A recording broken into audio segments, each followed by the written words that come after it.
योग्य वेळी सरकार शेतकरी कर्जमाफीचा निर्णय घेईल, तर हे शब्द सरकार फुलवणार नाही असं देखील त्यांनी असं आश्वासन दिलं. हे योग्य वेळ ही देवेंद्र फडणवीस यांची नक्की कधी येणार आहे? विधानसभा निवडणुकांच्या आधी आपण वचन दिलेलं आहे, आपल्या जाहीरनाम्यात आहे की शेतकऱ्यांची कर्जमाफी केली जाईल आणि लाडक्या बहिणींना 2100 रुपये दिले जातील. लाडक्या बहिणींचे 2100 रुपये दिलेले नाहीत, उलट आहे ते सुद्धा कमी केले.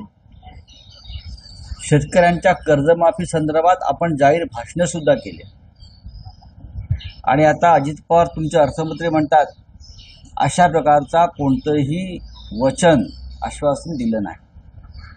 आता कधी देणार आहेत? कर्जमाफीची घोषणा कधी करणार आहेत? शेतकऱ्यांच्या 10,000 आत्महत्या झाल्यावर तर 1,00,000 आत्महत्या पूर्ण झाल्यावर आज महाराष्ट्रात ठिकठिकाणी शेतकऱ्यांच्या आत्महत्या कर्जबाजारीपणामुळे होत आहेत. ही वेळ आहे कर्जमाफी करण्याची. निवडणुकीच्या आधी 2 महिने तुम्ही कर्जमाफी करणार त्याची घोषणा करणार. निवडणुकांच्या आधी 2 महिने जसं लाडकी बहीण केली तशी कर्जमाफी निवडणुकांच्या आधी करतील लोकसभा किंवा विधानसभा. हे यांचं धोरण आहे. हे लाडक्या बहिणींना, शेतकऱ्यांना, बरं का, जनतेला हे फसवतात. काल योगा करत होते, बरं का, त्यांचा संपूर्ण वेळ अशाच कामात जातो आहे. आतापर्यंत हे सरकार आल्यापासून महाराष्ट्रामध्ये गेल्या वर्षभरात 2,000च्या आसपास शेतकऱ्यांनी आत्महत्या केल्यात. हा आकडा जास्त सुद्धा असू शकतो. आणि यातल्या बहुसंख्य आत्महत्या या कर्जबाजारीपणा, सावकारी, बँकांनी जप्त केलेल्या त्यांच्या जमिनी यातून झालेल्या आहेत. हे काय देवेंद्र फडणवीसना माहीत नाही? माहीत असायला पाहिजे ना. योग्य वेळ कधी आहे? घराघरामधला कर्ता पुरुषाच्या जीवनाचा दिवा विझल्यावर तुम्ही करणार आहात का? तुम्ही निवडणुकीच्या तोंडावर कर्जमाफी करून प्रेताच्या टाळूवरचे लोणी खाणारे लोक आहात. एवढंच मला म्हणायचं आहे.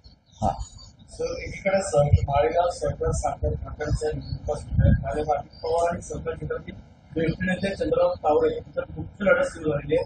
एकीकडे तुम्ही अनेक भ्रष्टाचार काढले. बघा, अजित पवारांसारखा राज्याचा अर्थमंत्री जो विक्रमी वेळेमध्ये अर्थमंत्री झाले, अर्थमंत्रीपद त्याने भूषवलं आहे विक्रमी वेळेत, ते त्यांच्या गावातल्या एका साखर कारखान्याच्या निवडणुकीत गेल्या 15 दिवसापासून ठाण मांडून बसलेले आहेत. सर्व प्रश्न वाऱ्यावर या राज्याचे. आणि त्यांना इतर कोणत्याही राज्याच्या कामासाठी द्यायला त्यांच्याकडे पैसे नाही. ठणठण गोपाळा. पण माळेगाव सहकारी कारखान्याचं चेअरमन मी झालो तर मी 500 कोटी रुपये सरकारकडनं घेऊन येईन असे ते बोलले आहेत. 500 कोटी रुपये हा लहान आकडा नाहीये. कोणाचे लुटणार तुम्ही तिजोरीतले? तुम्हाला शेतकऱ्यांची कर्जमाफी करता येत नाही. लाडक्या बहिणींना तुम्हाला आता नीट पैसे देता येत नाहीत. पण मला माळेगाव सहकारी साखर कारखान्याचा चेअरमन करा, मी 500 कोटी रुपये 24 तासात घेऊन येतो. हे या राज्याचे अर्थमंत्री सांगतात. गावातल्या एका साखर कारखान्याच्या निवडणुकीत हे राष्ट्रीय नेते, बरं का, त्यांच्या पक्षाचे, हे त्यांच्या पक्षाचे राष्ट्रीय नेते अजून गावातच फिरतायत. दुर्दैव या राज्याचं की अशा प्रकारची लिडरशिप या राज्याला मिळाली. जर पक्षात डावललं जात आहे असं भास्कर जाधव म्हणत आहे. नंतर त्यांनी व्यक्त केलेली आपली क्षमता आहे, तशी जबाबदारी आपल्याला मिळत नाहीये. तसंच राष्ट्रवादीतून बाहेर पडलो ही माझी सर्वात राजकीय आयुष्यातील मोठी चूक आहे असं भास्कर जाधव. नाही, मी काय त्यांचं काय वक्तव्य ऐकलं नाही. खरं म्हणजे अशा प्रकारे मला माहित नाही ते कुठे बोलले आहेत. ते अशा प्रकारचं जर स्वतःचे काही मन मोकळं करायचं असेल तर ते पक्षाच्या व्यासपीठावर करायला काहीच हरकत नाही. ते आमचे एक जवळचे सहकारी आहेत, आमचे मित्र आहेत. आपण पाहिलं असेल की त्यांना शिवसेनेच्या वर्धापन दिनी व्यासपीठावर जे मोजक्या लोकांनी भाषण केलं त्यात भास्करराव जाधव सुद्धा होते आणि त्यांना जे म्हणायचं आहे जे सातत्यानं ठामपणे ते आपल्या भूमिका पक्षामध्ये मांडत असतात, यापुढे मांडतील. ठीक आहे, त्यांनी त्यांच्या भावना व्यक्त केल्या असतील, पक्षप्रमुख त्याची दखल घेतील. दोन्ही बंधू एकत्र यावं असे अनेक वेळा पुन्हा पुन्हा सरकार आहे. मात्र आता देशपांडेंचं म्हणणं आहे की तुम्ही याच्यामध्ये संजय राऊतांनी तुमच्यावर निशाणा साधतात. त्यांचं म्हणणं आहे की चमच्याने ताटात राहावं, ताटाच्या बाहेर जाऊ नये. ठीक आहे, माझ्याविषयी माझं नाव घेऊन बोललेत का?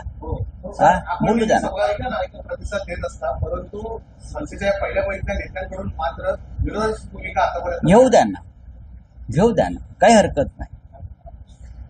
मी वारंवार सांगतो की उद्धव ठाकरे आणि राज ठाकरे हे दोन नेते किंवा भाऊच निर्णय घेतील. हे दोन भाऊच निर्णय घेतील. आज जे बोलतायत ते राजकारणामध्ये फार उशिरा आलेले. ठाकरे बंधूंना किंवा ठाकरे कुटुंबाला मी अनेक वर्ष पाहतो जवळून आणि ओळखतो, म्हणून मला माहिती आहे काय होणार आहे आणि काय होणार नाही. हे माझ्या इतकं कोणालाच माहीत नाही. त्यांच्या म्हणण्याला इथे अर्थ नाही. म्हणण्याला अर्थ उद्धव ठाकरे आणि राज ठाकरे यांच्याच. कोण काही म्हणेल येरा गबाळा आणि त्याला अर्थ नाही. आमच्याकडलं कोणी काय म्हणणार नाही, त्यांच्याकडलं कोणी म्हणणार नाही. अशा पद्धतीने एकेकाळी महाविकास आघाडी सुद्धा होणार नाही. हे कसे एकत्र येऊन सरकार बनवतील अशी भूमिका होतीच ना. पण तरीही महाराष्ट्रामध्ये काँग्रेस, राष्ट्रवादी काँग्रेस, शिवसेना असं एक सरकार बनलं. मुख्यमंत्री झाला. 3 वर्ष सरकार उत्तम प्रकारे चालवलं. राजकारणामध्ये माणसानं कायम संयमी आणि आशावादी असायला पाहिजे. काही लोकांना अजून त्याचं प्रशिक्षण घेण्याची गरज आहे. नुसता उठवळपणा करून राजकारणात कुठेही चालत नाही. मी कुठेही म्हणतोय खूप संयम ठेवावा लागतो, विशेषतः जेव्हा महाराष्ट्राच्या अस्मितेचा प्रश्न असतो, मराठी माणसाच्या न्याय हक्काचा प्रश्न असतो, तेव्हा संयम आणि त्याग या 2 गोष्टी असल्याशिवाय महाराष्ट्राचं नेतृत्व आपण करू शकत नाही. संयुक्त महाराष्ट्राच्या लढ्याचा जर आपण अभ्यास केला तर संयुक्त महाराष्ट्राच्या लढ्यामध्ये सुद्धा भिन्न विचाराचे लोक एकत्र आले. मग कम्युनिस्ट पक्षाचे सगळे गट एकत्र आले, डॉक्टर बाबासाहेब आंबेडकर आले, समाजवादी पक्ष आला. हे विचारांना वेगळे होते, त्यांच्या भूमिका वेगळ्या होत्या, पण हे सगळे महाराष्ट्राच्या मुंबईसह महाराष्ट्र मिळवण्यासाठी एकत्र आले.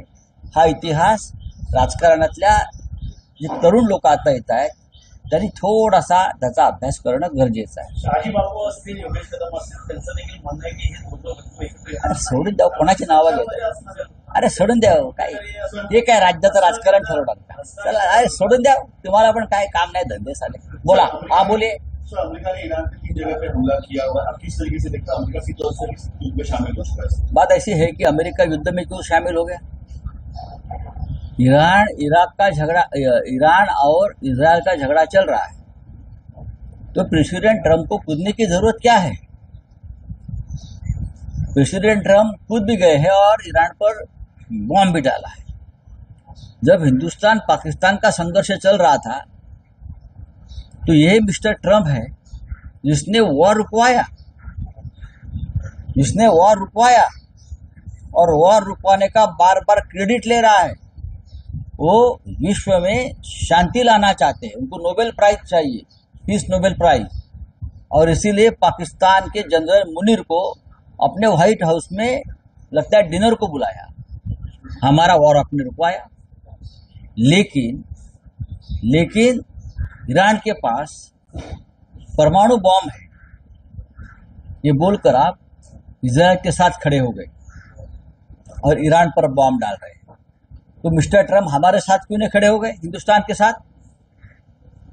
Mister Trump, president Trump Hindustan के साथ क्यों नहीं खड़े हो गए जो आज इजराइल के साथ खड़े?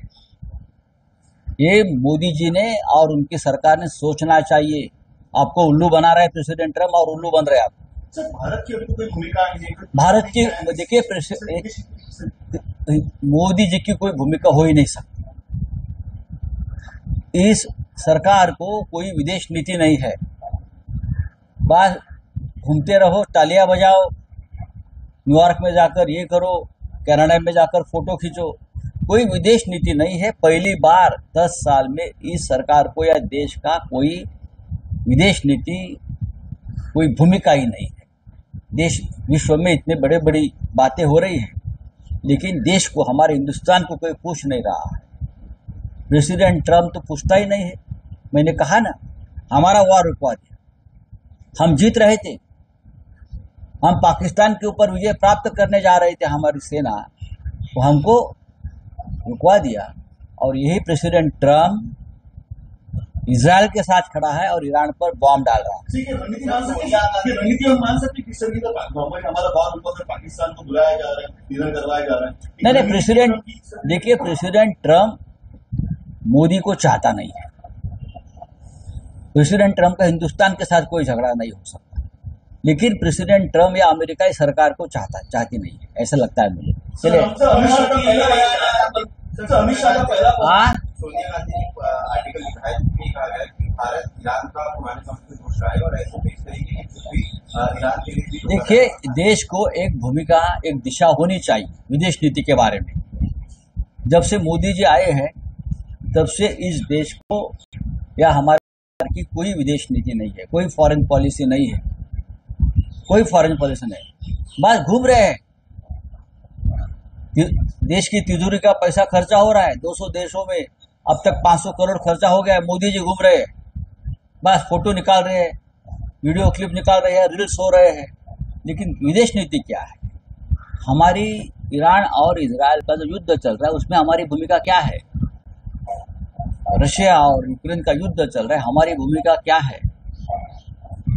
प्रेसिडेंट ट्रम्प बार बार बोल रहा है कि हम भारत पाकिस्तान का युद्ध रुकवाया है। जनरल मुनीर को डिनर को बुलाया व्हाइट हाउस में। मोदी जी की भूमिका क्या है? मोदी जी चुप्पी साधे क्यों बैठे हैं? बिहार में आकर बोलते हैं, महाराष्ट्र में आकर बोलते हैं, हाँ बोलिए ना। सर, अमित शाह का पहला बयान है पहलगाम के ऊपर कि हम जो सिंधु नदी का पानी है, किसका? सिंधु नदी का जो पानी है हम नहीं देंगे, ऐसा उनका कहना है। हम जो भी पानी है पूरी तरीके से वापरेंगे। पहला उनका बयान। देखिए, ये बयान आ जाएगा। सबसे पहले अमित शाह जी, ये बताइए, जिस 4 हमलावरों ने हमारे जो टूरिस्ट थे उनके ऊपर हमला किया और हमारे 26 बहनों का सिंदूर उजाड़ दिया, वो 4 टेररिस्ट कहाँ है? ये पहले बताइए, पानी की बाद हम बात करेंगे। आपने वॉर क्यों रुकवाया और प्रेसिडेंट ट्रम्प के दबाव में ही क्यों रुकवाया, उसके ऊपर बात होने दो। ये सिंधु जल विवाद वगैरह हम बाद में देख लेंगे, हमको सब कुछ मालूम है। चलो, थैंक यू।